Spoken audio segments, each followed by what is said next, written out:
Listo, estamos grabando. Entonces, muchas gracias por asistir a la hora una vez más. Vamos a empezar de lleno en la materia. La idea es que mi presentación sea lo más breve posible para que el tiempo para preguntas y respuestas sea la mayor.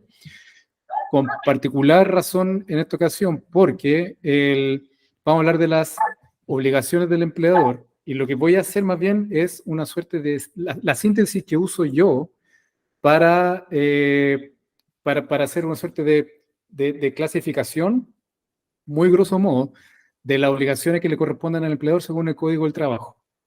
Si quieren, lo que no voy a hacer va a ser darle un detalle uno por uno de todo lo que tiene que estar haciendo y tener presente, sino que más bien les voy a dar una visión sintética de cómo entender globalmente lo que le corresponde al empleador según el Código del Trabajo, para que, uno, empiecen a dibujar un perímetro de obligaciones, cosa que sepan cuándo hay un cabo suelto y cuándo pedir ayuda, y segundo, para generar preguntas.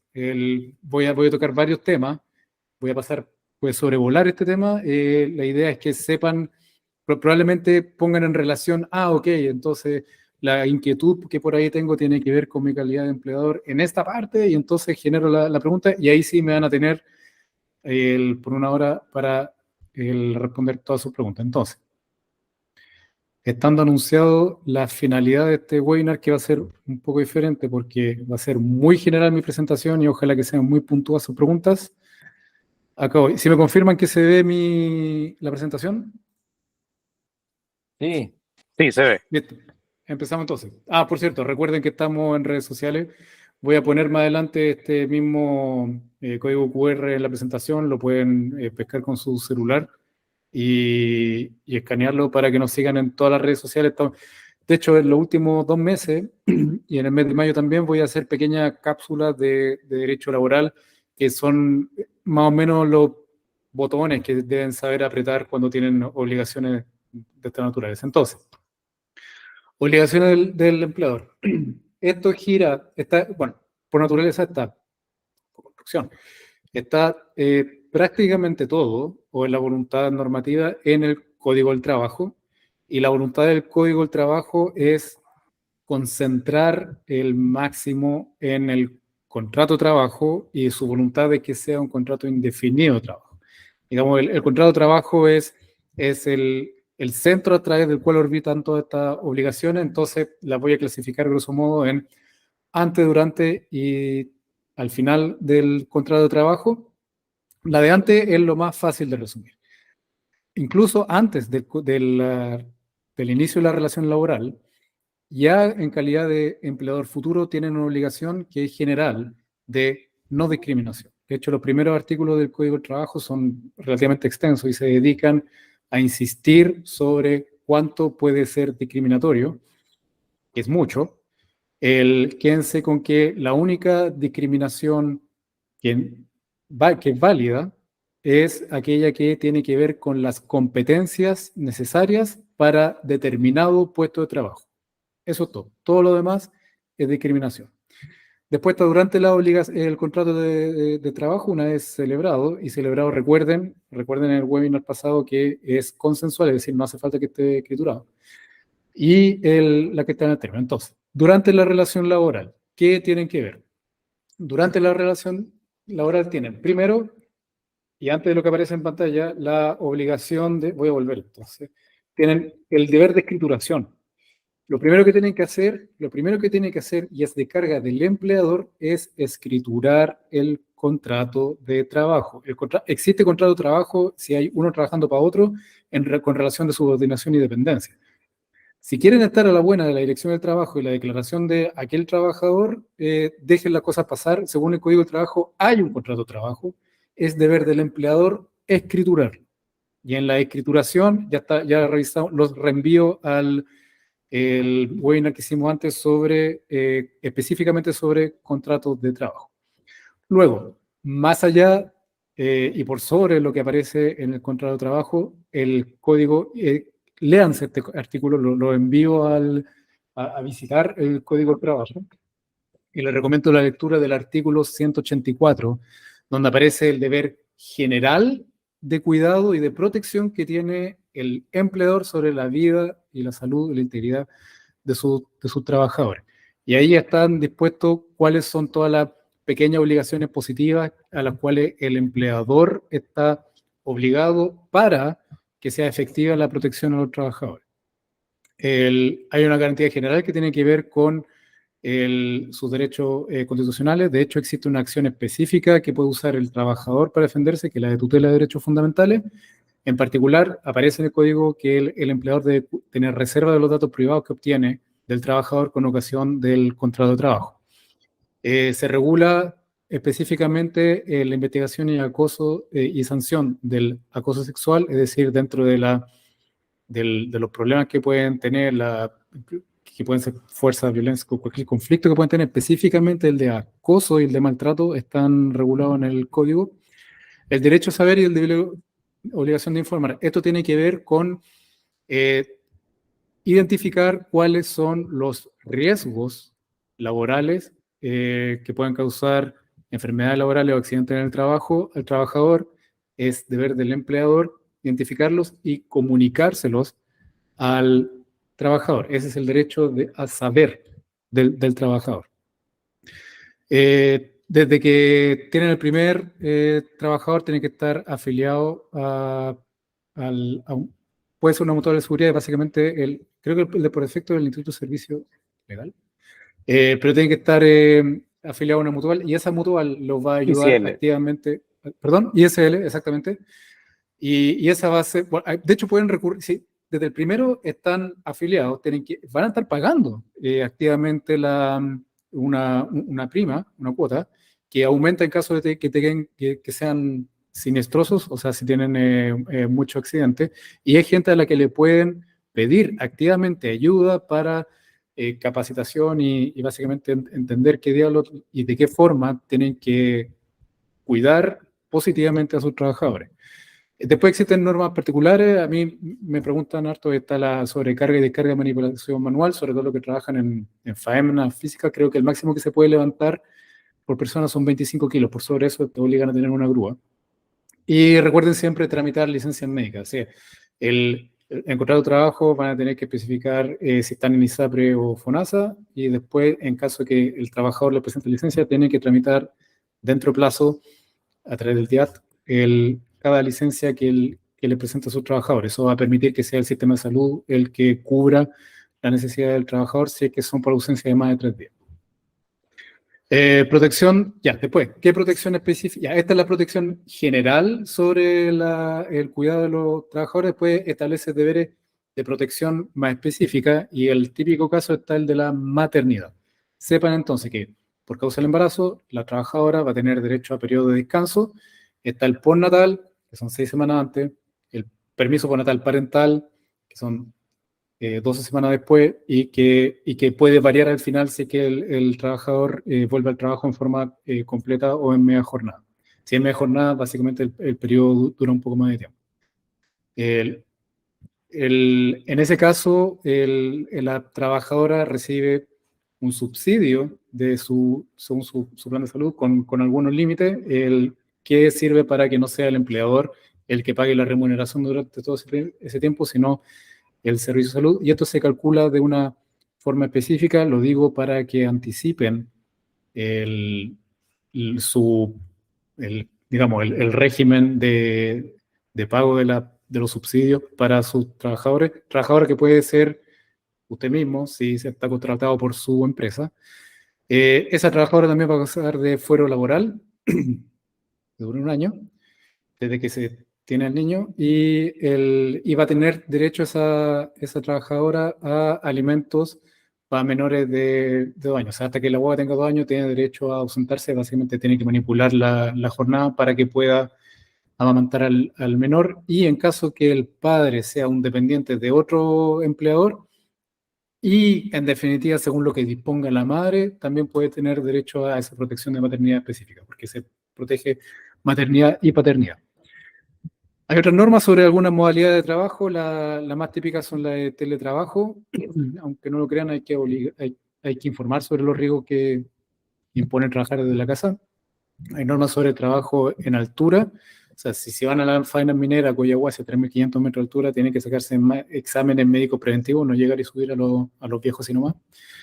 Y bueno, en la ley de la silla para los establecimientos comerciales. Esto para decir que después, digamos, se puede ir a casos más específicos en el Código del Trabajo. Sí, los hay. Entonces, bueno, básicamente van a tener que preguntar al abogado si qué pasa en tal caso de, a ver si se encuentra regulado o no. Ahora, el empleador, ¿qué es lo que tiene que tener claro? Estos son deberes generales y estos deberes generales aumentan conforme más trabajadores tengo. No es lo mismo tener un trabajador que tener 5, que tener 50, que tener 100. A partir del primer trabajador tienen que tener normalmente reglamento interno, aunque en verdad se pueden esperar hasta el 10º para tener reglamento interno de orden, higiene y seguridad, que es un muy buen instrumento de gestión de la empresa para regular con instrumentos jurídicos válidos la relación con los trabajadores. Y a partir del primero también tiene que estar afiliado al sistema de salud y de seguridad social que habíamos visto. A partir del 5º, llevar libro contable de remuneraciones. A partir del 8º trabajador, matemáticamente, se puede tener un sindicato. Es raro, pero se puede. Digamos, a partir de ahí la norma lo permite. Después existen normas si se tienen menos, más de 50 o más de 100 trabajadores. Pero básicamente al tener un sindicato aumentan mucho las obligaciones del empleador, sobre todo incluso a nivel de comportamiento, porque básicamente la hipótesis de prácticas antisindicales son varias y definitivamente necesitamos un equipo importante. O sea, lo más importante de tener un sindicato es cuántas más obligaciones va a tener el empleador. Tiene que negociar colectivamente, tiene la obligación de responder el proyecto presentado para la negociación colectiva y tiene un plazo de 10 días. Y eso es un plazo súper delicado porque de no responder se tiene por aprobado el proyecto y generalmente te viene con el tejo pasado. Lo digo para que sepan que de ahí las obligaciones de comportamiento del empleador se vuelven sensibles. A partir del 10º, el reglamento interno de orden, higiene y seguridad, que yo recomiendo tenerlo antes del 10º, porque este es definitivamente un instrumento para el empleador. Después está el comité bipartito de capacitación de empleo a partir de 15 trabajadores. A partir de 20 mujeres se tiene que tener sala cuna. Le ruego, por favor, apagar su micrófono porque no se lo puedo manipular yo. Me entran por acá. Esto es polémico, porque hay gente que se resiste de pasar de 19 a 20 mujeres justamente porque tiene que o tener sala cuna o pagar el equivalente. Y pagar el equivalente además a la cuna que estén reconocidas por el Estado, digamos, se tiene que cumplir hartos requisitos. A partir de 25 hay que tener el Comité Paritario de Higiene y Seguridad y el 85% de los trabajadores tienen que ser chilenos. Y a partir de 100 trabajadores tienen que tener un departamento de prevención de riesgos profesionales y 1% de los trabajadores tienen que ser discapacitados o recibir pensión de invalidez. Todo eso está solamente en el Código del Trabajo. Pero, para terminar la relación laboral, esto era básicamente cuántas obligaciones tienen que tener, claro que gravitan en torno al contrato de trabajo y las obligaciones que se tienen con el trabajador, o bien todo esto, las obligaciones de información a la dirección de trabajo en su sitio, porque son básicamente obligaciones administrativas, aunque administrativas en el sentido de gestión de la empresa, de estar sentado en el computador haciendo lo que hay que hacer. Pero básicamente de todo lo que le acabo de contar, gran parte tiene que estar informado arriba en la DT por efecto de la ley de modernización de la dirección del trabajo. Luego, al término del contrato de trabajo, y esto también tiene que estar arriba en la DT, el trámite del despido. Esta es una parte súper sensible. El término del contrato de trabajo es una cuestión sumamente regulada. No es, aquí es donde aquí es donde menos hay que ponerse patrón de fondo. Aquí es donde hay que ser más riguroso para generar el efecto de terminar el contrato de trabajo con el trámite que corresponde. Primero hay que definir la causal.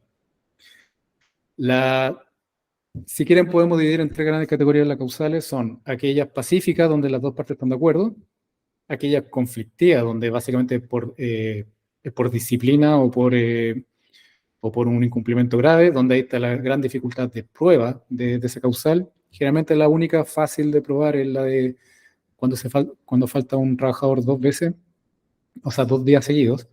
Y después está la general, que es la por necesidad de la empresa, que sin embargo devenga todas las indemnizaciones del caso. Entonces, después impone un aviso previo.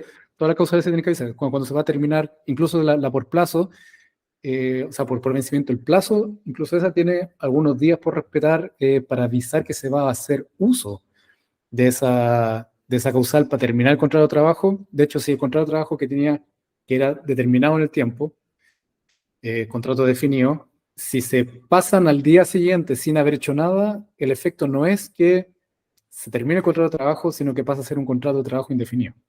O sea, si la cuestión era hasta el 30 de abril y el 2 de mayo se aparece el trabajador ahí y se presenta a trabajar, listo, tener un contrato indefinido. Las cotizaciones sociales tienen que estar al día, siempre, siempre, siempre. Si hay una deuda que no quieren tener, son las provisionales. ¿Por qué? Primero, porque están fuertemente protegidas y los medios de cobro de esa deuda son agresivos. Y segundo, porque en hipótesis de despido, si quieren despedir y tienen cotizaciones pendientes, lo que hace esta ley es que no permite que se termine el contrato de trabajo. O sea, el contrato de trabajo continúa y continúa para todo el efecto. O sea, se siguen devengando y las remuneraciones y las siguientes cotizaciones. Entonces, si hay algo que tienen que tener siempre al día, es previo y real. Después tienen que tramitar el finiquito tiene que estar, nada de esto se presume, así que tiene que estar firmado por el trabajador y eso, y como lo que le interesa al empleador es obtener el finiquito para poder probar el término del contrato de trabajo, es que siempre se deja o en la ET o en la notaría, según sea el caso, y es contra su firma que se accede a la entrega del documento de pago que corresponde según la liquidación. Y recuerden que los alimentos se tienen que contar tanto de las obligaciones de pago que corresponden al contrato de trabajo, y eso lo remito al webinar sobre contrato de trabajo específico, pero también en el finiquito pueden estar sujetos a una obligación de retención por alimentos si es que con ocasión del despido se devengan la indemnización sustitutiva del aviso previo y los años y los meses por año de servicio. Ya. Con esto traté de sintetizar a grosso modo cuál es el horizonte de obligaciones que tienen como empleador. La idea es traté de tocar los máximos puntos posibles justamente para provocar sus preguntas, la cual agradezco desde ya. Al final de esto le voy a mandar una encuesta. Le voy a preguntar básicamente si le gusta este formato tan amplio y menos específico, aunque estamos orientados a sus preguntas, y voy a dejar después he puesto el link para que puedan escanear y seguirnos en redes sociales. Ahora sí, es su turno de hacer todas las preguntas que quieran y puedan, y mi obligación de responder.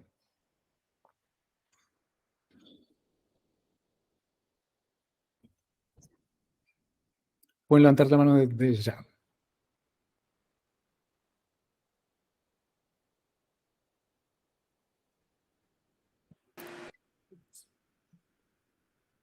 Max, dale. Sí. Ahí prende En el caso de las contrataciones para trabajos puntuales, como justamente faenas mineras, claro, la compañía contratante en este caso te exige una serie de documentos, ¿cierto? Los exámenes previsionales. Eh, cómo es ese asunto cuando son por etapas? O sea, no es que, por ejemplo, el proyecto parte el 1 de mayo y termine en diciembre, sino que es por etapas. La primera etapa es una semana en mayo, la segunda etapa es en agosto. ¿Cómo es eso en el caso de las contrataciones? Yo ya. imagino que no puede estar como contratando y despidiendo, o sea, o finiquitando de esa manera.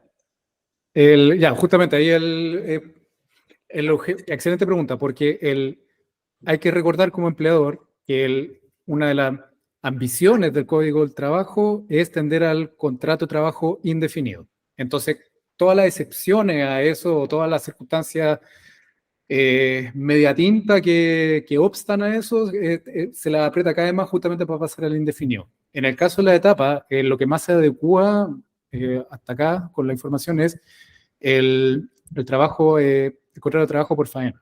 Entonces, puede ser por el proyecto XX, se le contrata a usted y el contrato de trabajo va a terminar cuando el proyecto X se acabe. Y después probablemente se pasen a la Y. Entonces ahí hay que empezar a contar los plazos. Entonces, Si se pasa de X a Y, lo que hay que empezar a contar muy bien son los plazos, porque si está ya, espero no decir una lecera acá, pero si en un periodo de 15 meses está contratado el trabajador, o sea, el trabajador trabaja para un mismo empleador por 12 meses, se pasa a indefinido. Entonces, básicamente y el típico caso y el caso que se cita en la Dirección de Trabajo es el de la construcción de una carretera. Porque si me la divide en varios pedazos y dice vamos a hacer los primeros 100 metros, después 100, 100, 100, 100, 100, 100, y así termina un trabajador, básicamente le están recortando artificialmente la duración del contrato de trabajo. Ahí justamente el ejemplo que se usa para decir que si en un periodo de 15 meses están 12 meses trabajando con un mismo empleador, entonces se pasa a contrato indefinido. De acuerdo, pero ese caso, por ejemplo, el caso de la carretera, si necesito muy similar, es continuo. ¿Qué pasa si hay discontinuidad? O sea, estamos hablando de etapas en la cual hay mucho tiempo muerto y hablamos de tiempo corrido mes. Del 15 al 15 no se hizo nada. Entonces, ahí es un detalle que queda en el limbo. Ya, ahí hay que empezar a... Ya, esto no está en la presentación y debe haberlo puesto. Yo creo que hay que usar, yo creo que se adecua más a otra forma de trabajar, que probablemente Ya. sean la subcontratación. Hay que Sí. coger, depende del número de gente que necesite, pero está la subcontratación y la empresa de servicio transitorio. Ya, perfecto. Porque justamente para el caso que necesiten harta gente y gente que vaya y que venga durante periodos así de relativo, generalmente la subcontratación y la empresa de servicio transitorio funcionan mejor. Perfecto. Son más adecuadas. Y lo digo porque si va a contratar gente para tener la parada 30 días, no Sí. le sirve porque está acumulando. El paso del tiempo significa acumulación de derechos para el trabajador. Sí, correcto. Y tener los 30 días desocupados es malo para todos. Sí, claro. Entonces, si lo va a necesitar, o sea, básicamente, para decirlo en chileno, si lo necesita para cuando lo necesite, entonces Sí. mejor contratar una empresa que provea gente. Sí, perfecto. Entonces, Ok. encargarle la etapa a otra empresa que va a ser la contratista, usted como principal, o la subcontratista, porque usted es el contratista y tiene arriba un principal. Entonces, digamos, si en esta carretera lo único que hay que hacer es de los días tanto, rayarla encima, bueno, subcontratar. O bien, de repente necesito justamente por 20 días mucha gente porque hay que palear y hay que hacer un hoyo en el desierto, entonces empresa de servicio transitorio. Perfecto. Gracias. Puede ser mejor, puede ser una técnica de gestión. Nada impide, sin embargo, que lo tenga por faena, pero piense que ahí la forma en contar los plazos es fundamental. Sí, correcto. Ok.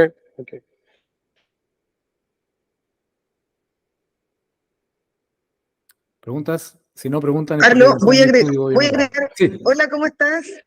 ¿Bien ¿Cómo estás, tú? Paul? Oye, voy a Bien, Gaby. agregar un comentario a lo que estaba preguntando Max. Sí, súper. Y claro, en el artículo 159, la parte de los vencimientos de los plazos, hay un tema también que dice que el trabajador que hubiera prestado servicios discontinuos en virtud de 2 contratos a plazo durante 12 meses o más en un periodo de 15 meses, contado desde la primera contratación, se presumirá legalmente indefinido. Te lo comento porque, por ejemplo, hay unas prácticas que se produjo acá, donde yo trabajo específicamente, que nosotros nos contrataban de marzo a diciembre, finiquito, marzo a diciembre, finiquito, ¿sí? Y todos los que fueron a la dirección les dieron el favor, en el fondo eran contratos continuos, a pesar de que habían 2 meses que nosotros no trabajábamos, ¿vale?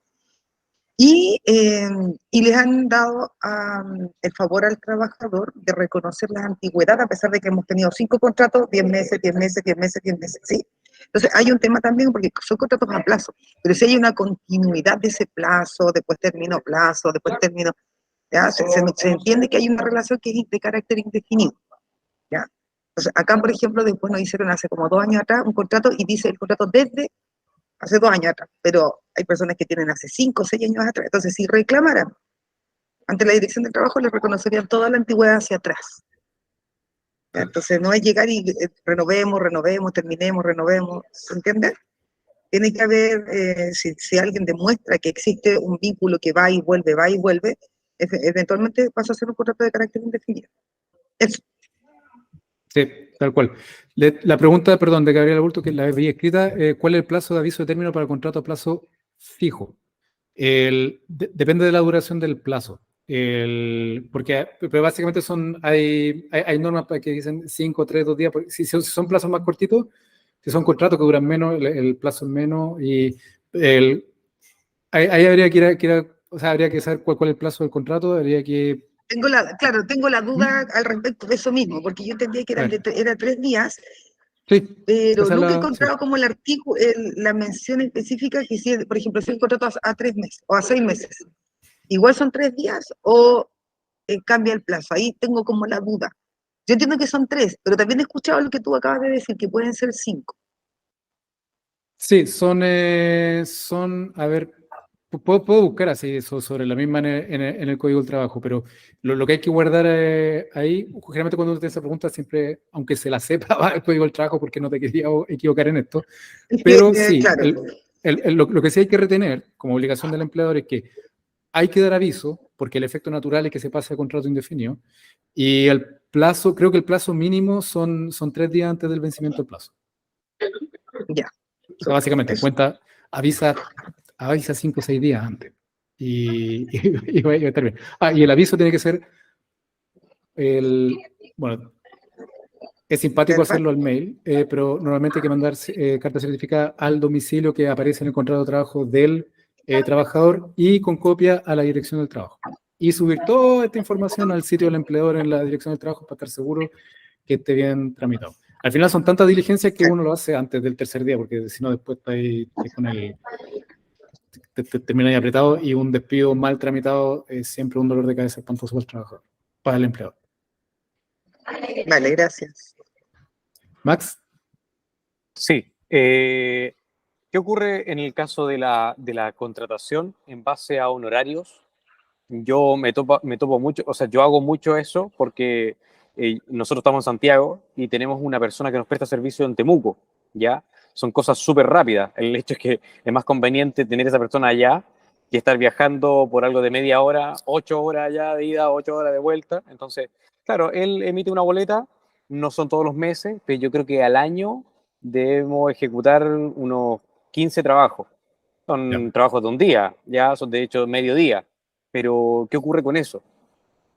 Ya, ahí, así como lo está describiendo, yo creo que no hay ningún problema. Ahí, en esa hipótesis se puede trabajar así. La boleta honorario es básicamente la prestación de servicios profesionales en forma liberal.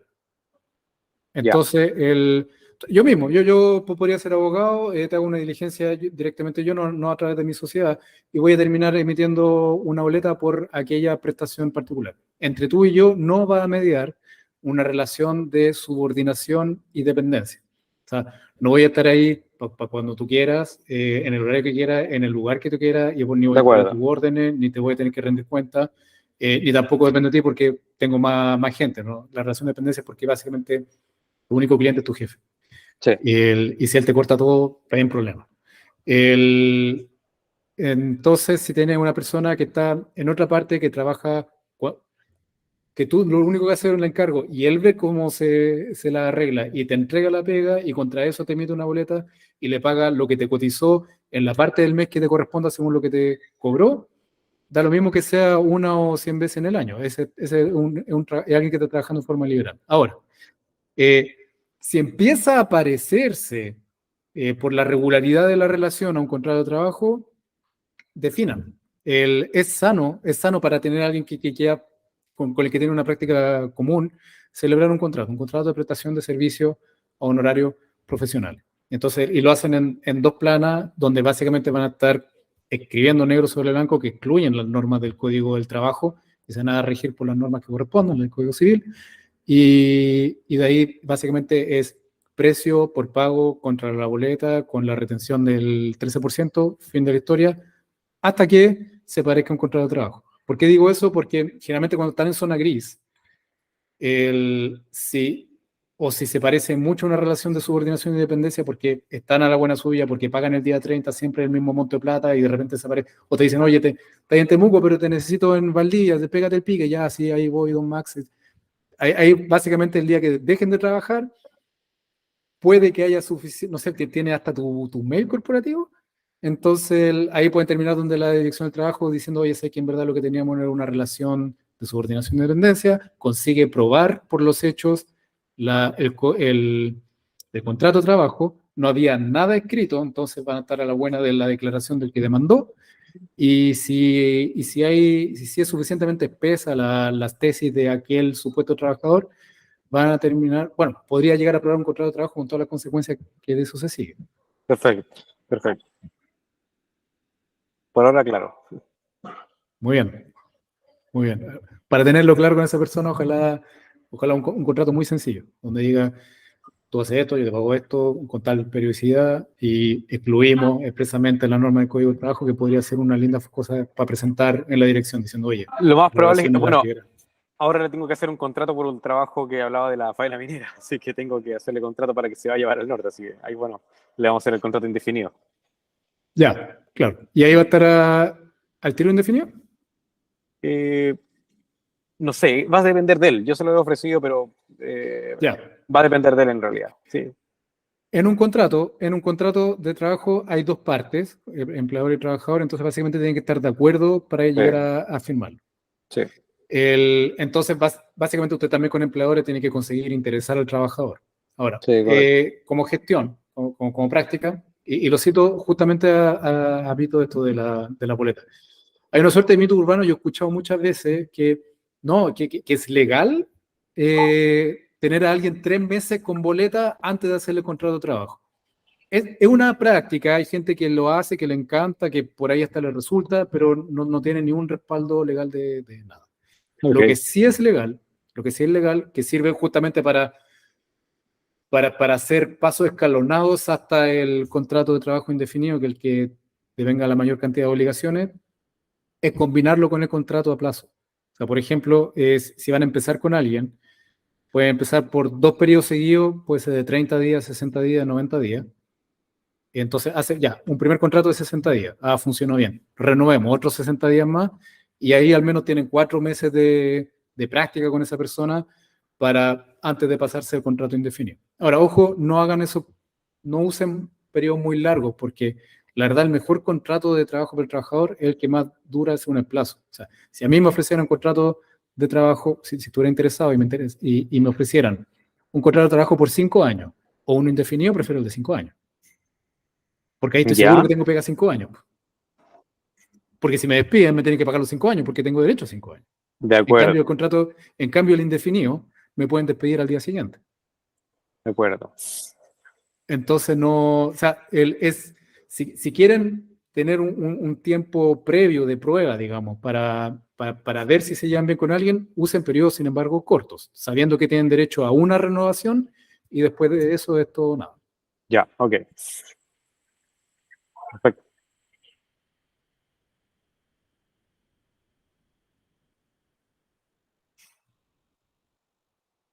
Vamos, preguntas sobre el reglamento interno. A mí me gusta mucho el reglamento interno, de orden, higiene y seguridad.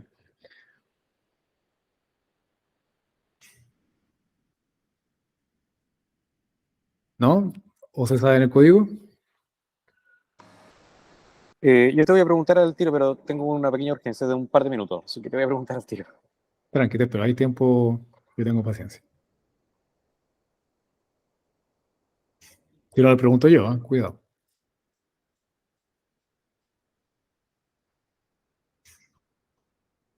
¿No? A las 3 voy a hacer la pregunta yo. A la 1, a las 2, a las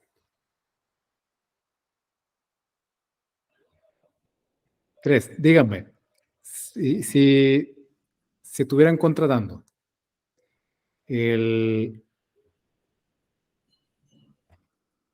¿qué, qué diferencia habría entre extranjero y nacionales? Se supone que en el contrato, cuando uno contrata a extranjeros, uno, bueno, a menos que no tenga definitiva, debería uno hacerse cargo de literalmente de él, ¿o no? Yo me acuerdo que dentro de los primeros trabajadores que tuve, eran extranjeros, cumplían con la necesidad que yo necesitaba de la expertise, y me acuerdo que había una nota para el contrato en la cual señalaba que nosotros nos hacíamos cargo de él, literalmente como que lo apadrinábamos hasta que lograra llegar a su documentación definitiva. Algo así me acuerdo, que fue hace un buen tiempo. pero nos hacíamos cargo literalmente de él, ¿o no? Ya. O sea, puede dar la sensación de que en el caso que sea un extranjero haya que cuidarlo como si fuera un familiar, porque hay un par de obligaciones. Básicamente en el contrato, cuando se trata de un extranjero, tienen un clausulado especial, mientras no hayan adquirido la residencia definitiva, donde está la cláusula de viaje, la cláusula de renta, la cláusula de previsión, y sí, puede servir. Además, es verdad que para el extranjero el contrato de trabajo permite acceder más fácil a la visa y para hacer el camino desde el permiso de residencia temporal hacia la definitiva, básicamente para estar a la buena como todos los chilenos. Es decir, en la técnica contractual van a tener un par de obligaciones más, pero en lo fundamental, extranjero y chileno están sometidos exactamente a las mismas normas. No son trabajadores de distintas categorías, tienen todo igual, derechos y obligaciones. Sin embargo, existe justamente esta pequeña dificultad operativa, y dentro de la más típica o la más molestosa está la de previsión. Esta tiene que ver con la cláusula de previsión, porque entre que el trabajador extranjero no ha completado de regularizar su situación a nivel de visa hasta que lo consigue y que para eso le sirve el contrato de trabajo, básicamente hay obligaciones de pago previsionales que están suspendidas en el tiempo y que se regularizan solamente una vez que haya regularizado toda su situación, y eso significa que el trabajador va a tener que pagar con atraso, y entonces, ¿cómo? De hecho, nosotros tuvimos ese problema porque justamente en ese minuto estaba Roberto y Roberto le pagábamos las cotizaciones normalmente y él en un minuto fue a hacer parte de los trámites y cuando vieron que él tenía cotizaciones pagadas, él tuvo que pagar multa por cada cotización pagada. Entonces fue un tema, ese tema bueno, ¿qué hago? ¿Le pago o no le pago? Y no era un tema que yo no quisiera, o sea, bueno, por eso se hizo desde un inicio, pero me decía, no me pague la cotización porque por cada cotización que me paga es una multa. Y ya llevábamos 6 meses y tuvo que pagar 6 meses de multa. Entonces fue un problema ese tema.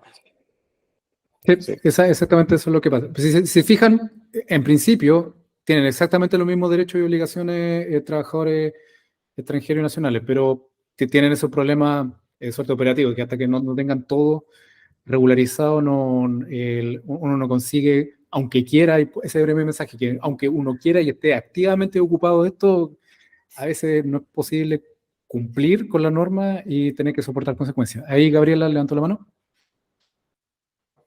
Sí, mira, yo tuve una situación, una oportunidad de un extranjero, era una chica cubana, y estaba con el contrato, como comentaba Max, con la cláusula en caso de que se terminara el contrato, se le pagaban los pasajes de vuelta a su país de residencia y a su familia y todo eso. Pero tenía una visa de trabajo, pero no era permanente, era como de un año, ¿ya? Y ella nunca hizo el trámite. Bueno, la visa de trabajo es uno de los requisitos para poder hacer el contrato de trabajo, ¿cierto? Y tiene RUT permanente, o sea, un RUT transitorio. Resultado que ella nunca renovó su visa y no se le solicitaron los papeles. Y cuando llegó una fiscalización a la empresa, nos multaron a nosotros, a la empresa, porque claro, era responsabilidad del empleador de fiscalizar que ella tuviera sus documentos al día. A pesar que ella se despreocupó totalmente, entonces claro, estaba en el país con la visa vencida y no había hecho los trámites ni para renovarla por un año más, ni tampoco para pasar como visa permanente acá en el país. Y me acuerdo que la multa igual fue un monto más o menos importante. Sí, Así que sí, ojo cuando como el tema de la documentación, aunque hoy día también casi todos tienen RUT acá y tienen residencia, no sé si permanente, pero hay que preocuparse mucho del tema del tipo de visa que tienen para la contratación. Eso. Porque si no la multa es salada. Sí. Y muchas gracias por compartir el caso, porque efectivamente al final es de carga del empleador. O sea, por más que esta historia, que el contrato de trabajo sirva para terminar con visa que deje a la gente trabajar en paz en Chile, su trámite en buena parte le pesa al empleador, porque sobre él cargan las consecuencias de cualquier incumplimiento. Esto rima bastante con lo que decía Max, sobre que uno al final contrata a esta gente y tiene que ocuparse íntegramente de su situación. Eso es muy artículo 184 del Código del Trabajo. De verdad que están a su cuidado los trabajadores. Ya tengo otra pregunta para ustedes si no pasan a mí. Hay dos eventos importantes que están ocurriendo ahora en derecho laboral, todavía no son, pero se vienen en el futuro. Uno ya más seguro, que es el proyecto de 40 horas, y el segundo, el aumento del sueldo mínimo a 500 lucas que está anunciado para 2024. No sé, quizás quieran saber algo al respecto. Max. Sí, la realidad es que normalmente uno no puede ser menos restrictivo que la ley o las normas o los procedimientos reglamentos. Uno puede ser más estricto que eso, ¿cierto? No hay imposibilidad. Eh, Nosotros somos dos personas literalmente, entonces, como fija, entonces la realidad es que no me complica ese tema, pero a nivel de una empresa de producción sí se va a ver complicado.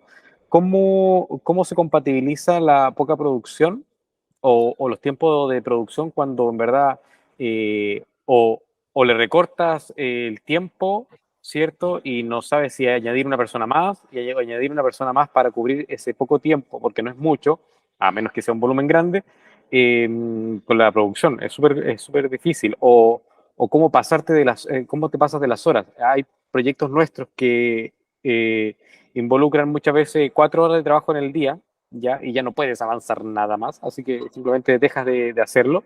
Como hay días que son muy largos, o sea, partes muy temprano y terminas muy tarde. Y yo creo que terminas tus 40 horas a los 3 días. O sea, claro, se compensa después que lo libre en adelante, pero ¿qué ocurre en eso? En ese caso, Ya. con el tema, por ejemplo, del libro de firma.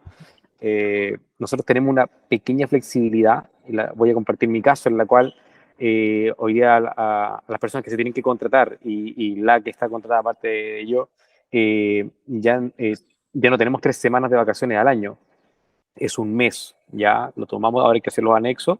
Claro, hay una letra chica aquí, no puedes tomarte el mes completo, ya, pero máximo 3 semanas continuas, ya. Lo que pasa es que se compensa un poco el tiempo del esfuerzo con esa gratificación. Muchas veces se trabaja mucho, 2 o 3 días muy intenso, muy largo, y los demás días, si están muy suaves, simplemente para la casa y tratamos de pegarlo el fin de semana para que sea más o menos continuo, ya. Pero cumplimos el tiempo muchas veces antes, ¿ya? O sea, ahí cómo compatibilizarlo con el libro de asistencia para no incurrir en una falta.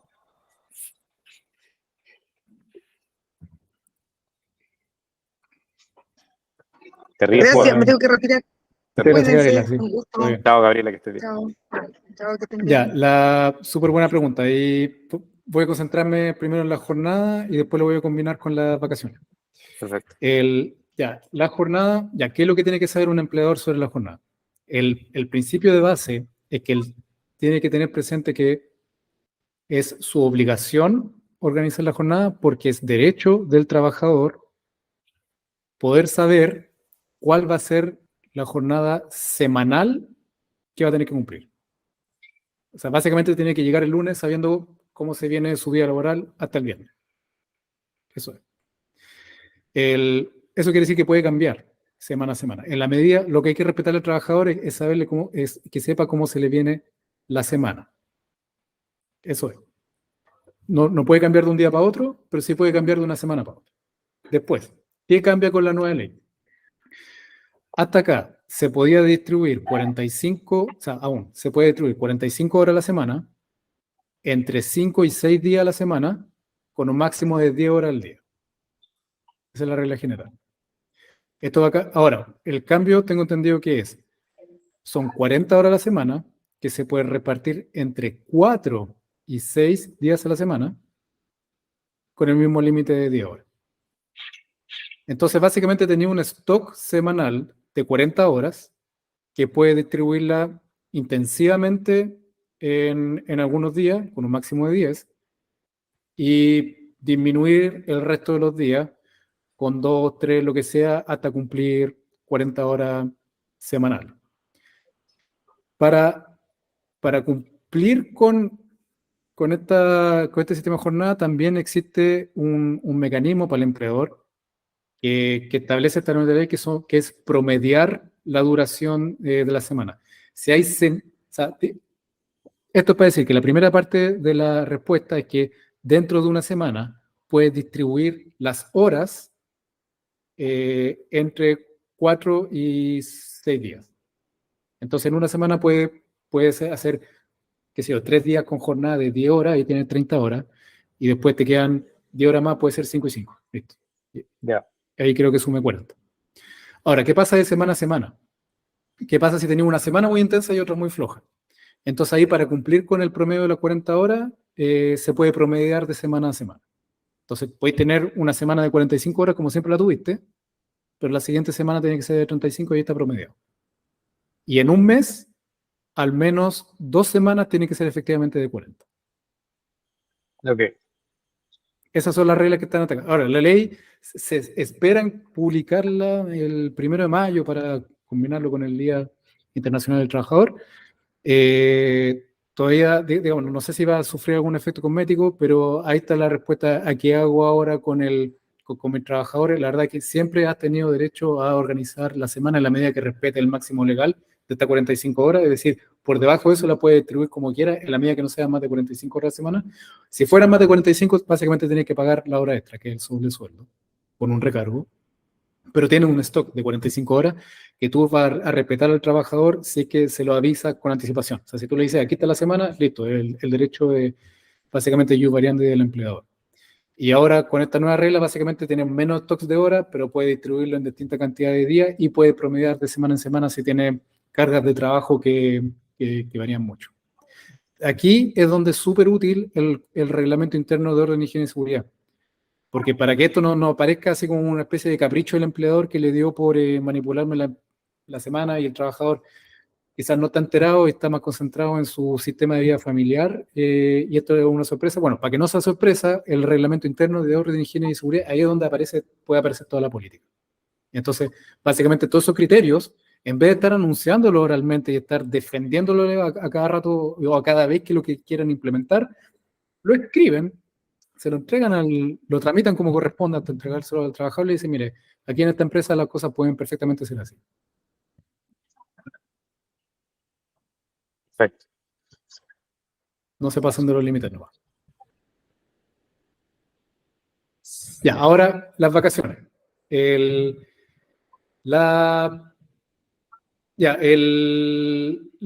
Los márgenes que te da, ustedes dan un mes de vacaciones y pueden hacerlo, porque por cada año de servicio, es decir, 12 meses, se devengan 15 días hábiles por ley para el trabajador, sin perjuicio que acuerden el contrato de trabajo o de nuevo en el reglamento que puedan ser más. En este caso, un mes asumo que se pasa de 15 a 20 días hábiles, 4 semanas, digo.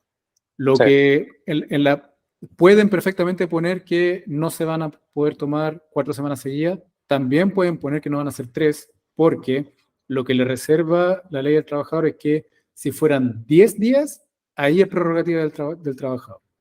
Es decir, si se va a tomar 10 o menos días y fueran a discutir con el empleador, en la dirección del trabajo le van a dar la razón al trabajador. Van a decir, se quiso tomar vacaciones del 18 al 28 de abril, donde ni siquiera son 10 días hábiles, son 10 días seguidos nomás. Y eso es conflicto, le van a dar el derecho lo tiene Sí, de acuerdo. Por sobre eso lo que dice la norma, no es que tenga exactamente razón el empleador, sino que más bien te dicen que tienen que llegar a acuerdo empleador y trabajador. Tienen que convenir. Entonces ahí de nuevo el reglamento interno, pues ojalá pongan alguna parte en la regla donde dice que por sobre tanto tiene que haber acuerdo con el empleador y digan también cuáles van a ser las consecuencias. Es decir, en caso de no haber acuerdo, entonces necesariamente se tiene que fraccionar por periodo de 10 días máximo y verá el trabajador cuando se lo tome. Sí. Por ejemplo. Y tener eso como respaldo y tenerlo como regla, básicamente sirve de mucho, porque si está bien tramitado este reglamento, se puede, digamos, prevalece, o en el efecto práctico, corresponde a una norma que se encuentra ahí en el contrato de trabajo. Y ahí las dos partes se obligan a un contrato de trabajo. Entonces, si dice que esos son los parámetros, esos son. Y No quiere decir que no lo vayan a terminar discutiendo en la dirección o en tribunales, pero al menos cuando lleguen a ese minuto, si está todo ahí bien puesto jurídicamente, van a tener con qué defender su posición. Digamos, van a ir con algo más que su sola palabra empleador. Ok. Eh, Max, dale más. Quedan ¿Qué 6 ocurre, minutos, son qué todos tuyos. ocurre cuando los trabajos no son en la dirección principal? Por ejemplo, trabajos en terreno, ¿ok? Esto es en dos puntos. La primera, trabajos en terreno en la misma ciudad, ¿ya? Cuando te pasas de las horas, tú necesariamente debes de retornar al mismo punto de donde iniciaste para la firma del libro de asistencia. Y la segunda es, ¿qué ocurre en el mismo caso de trabajos fuera de la ciudad en la cual tú no vas a retornar en el mismo día al lugar de origen, con el caso de las firmas del libro de asistencia? Porque al final el libro de asistencia es el recuento de las horas trabajadas y del seguro laboral si pasa cualquier cosa, ¿cierto? Entonces, ¿qué ocurre en esos casos? ¿Cómo hacerlo de manera remota? Eh, Porque tú no estás retornando al lugar de origen. Sí, claro, y es un absurdo decirle a alguien, pasa primero por la firma antes de moverte a donde sea necesario. Primero, si es, si son encargos específicos, se puede, porque no están cambiando las condiciones del contrato de trabajo. Básicamente no están diciendo, no cambiamos de aquí para allá y ahora va a tener que ir siempre para allá. Esto es para saltarme las normas de lo que son el ius variandi del empleador, con esta excepción, que es que sea sin menoscabo al trabajador. No estamos en esa hipótesis, sino que solamente estamos haciendo encargo y ver cómo controla la jornada en ese caso. Esto es para decir que perfectamente pueden encargar a sus trabajadores con eso, sin perjuicio que los mayores costos que eso signifique sean de cargo del empleador. Así lo vayan a mandar 2 regiones de ida para que vuelva incluso el mismo día, obviamente todos los gastos de eso por naturaleza corresponden al empleador. Para controlar la jornada, pueden perfectamente establecer sistemas alternativos. No solamente está la firma del libro. En la práctica, la verdad, esto está grabado, pero podrían regularizar después, se hace. Sí, Digo, en principio en realidad es. Ahora, si quieren ser rigurosos, sin embargo, y cumplir como buenos empleadores, se puede establecer cualquier documento escrito, básicamente decir, oye, mañana te voy a mandar para allá, ¿me podéis firmar aquí que eso va a ser lo que vaya a hacer para allá? Entonces, básicamente una excepción al control de la jornada, o bien establecer un sistema de control de la jornada que sea alternativo, digamos, existen métodos se supone que tecnológicos. con el tema del trabajo desde la casa, Sí, estaba como permitido, entiendo, enviar un correo sí, señalando el inicio y el término de la jornada laboral, ¿cierto? A mí sí. más que entrar en la línea de si es legal o no legal, claro, efectivamente, hay días que pasa que yo a Felipe, que está acá mi asistente, le digo, firma el libro, se le olvida, el rey lo hace, pero más que eso, es si le ocurre algo en el traslado. O, por ejemplo, si está en terreno y está alojando en algún hostal o cualquier cosa así, no sé, se le cayó la puerta, es lo que le pueda ocurrir, incluso al término de la parte laboral. Si es más que nada Claro. por un tema de seguridad, no de él. Sí, ahora, haber firmado el libro de control de asistencia no va a obstar a la cobertura del trabajador. Si tiene un accidente de trabajo o de trayecto en el trabajo, o sea, de la casa a la pega o a la Sí, vuelta, está cubierto. Ahí lo que hay que ya, tener al día es Previrred, o sea, sí, que todas las cotizaciones sociales y el seguro de salud sea ISAPRE FONASA que esté al día, para que sí, esté efectivamente cubierto, y que operen todos los seguros, tanto los del trabajador como los que están de cargo desde el empleador. Si Previrred está al día básicamente y después tramitan diligentemente el DIAT cuando le llegue la licencia del trabajador, va a estar cubierto aunque el libro de control de asistencia no esté al día. perfecto. Ahora, por supuesto que el libro de control de asistencia es es la obligación del empleador de controlar la asistencia del trabajador. Existen modos alternativos, se pueden hacer excepciones, se pueden hacer regularizaciones. Se puede todavía usar el artículo 22, que también está limitado con la nueva ley. Hay una pregunta, ¿saben qué? ¿Conocen el artículo 22 número 2, que básicamente la excepción a la jornada laboral? Son los trabajadores sin jornada o sin límite de jornada, que está establecido para una serie de casos. Ahora con la nueva ley de las 40 horas, esa cuestión se limitó. ¿A qué casos? Son dos. Cargos de confianza. Ya, la alta administración y Se van a ser todos gerentes. la otra es el cajón desastre. Ok. El cajón desastre es la segunda, que es aquellos trabajadores que no están sujetos a supervisión directa. Ya. Entonces ese concepto ya saben que hay mucha gente que va a tratar de tirarlo al máximo para poder trabajar más de 40 horas o para poder adaptarse. Sepan que, bueno, y obviamente entonces allí es donde van a haber discusiones, donde va a haber control, donde va a haber fiscalización y donde hay que ser cuidadosos. Estamos en la hora, y como no me preguntaron, entonces no voy a ir mucho más lejos. Le agradezco mucho, sin embargo, haber existido. Les voy a enviar una pequeña encuesta. Si pueden, tomen su celular, escaneen eso, síganos en redes sociales. Todos esos pequeños gestos ayudan a los algoritmos y compañía.